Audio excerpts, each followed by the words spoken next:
అమ్మ పక్కన Amar sir ఉన్నారేంటి?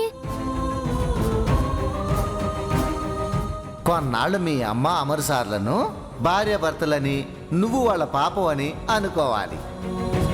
Amar sir మీ నాన్న అన్నట్టు ప్రవర్తించాలి. అప్పుడు నువ్వు నాన్నని కలిశాక నాన్న ఎంతో సంతోషిస్తారు. బేటీ, మీ డాడీ నిన్ను సరిగ్గా చూసుకుంటున్నాడా? పాపకు అన్నీ అరుంధతి పోలికలే వచ్చాయి. మిస్ అమ్మ అని కాదు, అమ్మ అనే పిలుస్తుంది. అంటే అమర్ సారే మా నాన్న అన్నమాట.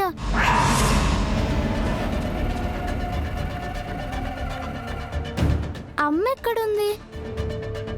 ఈ ఫోటో గురించి అమ్మని అడగనా లేక సార్ని అడగనా? సార్ బయటే ఉన్నారు, సార్ని అడుగుతా. బుజ్జమ్మ,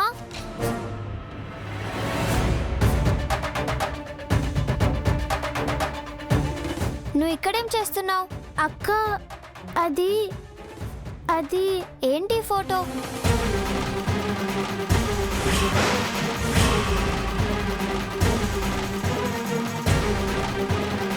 అయ్యో, డాడీ మిస్ అమ్మ కలిసిన ఫోటో బుజ్జమ్మ చూసేసింది. మా డాడీయే తన డాడీ అని బుజ్జమ్మకి ఇప్పుడే తెలియకూడదని మిస్ అమ్మ చెప్పింది కదా. ఇప్పుడెలా? అక్క, ఈ ఫోటోలో మా అమ్మ పక్కన మీ డాడీ ఎందుకున్నారు?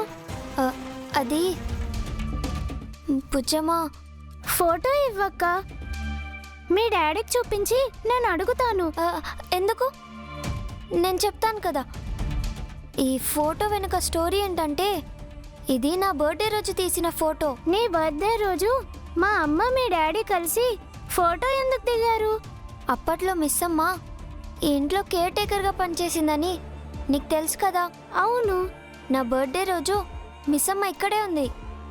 ఆ రోజు చాలా మంది గెస్ట్లు వచ్చారు. వాళ్ళందరూ డాడీతో ఫోటో దిగారు. అలాగే మిస్ అమ్మ కూడా దిగిందన్నమాట.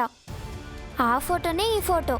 బర్త్డే నీదైతే అమ్మ నీతో కదా ఫోటో దిగాలి, మీ డాడీతో ఎందుకు దిగాలి?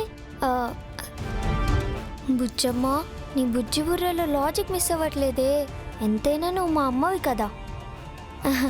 మిస్ అమ్మ నాతో కూడా ఫోటో దిగింది. ఆ ఫోటో ఎక్కడో ఉంది.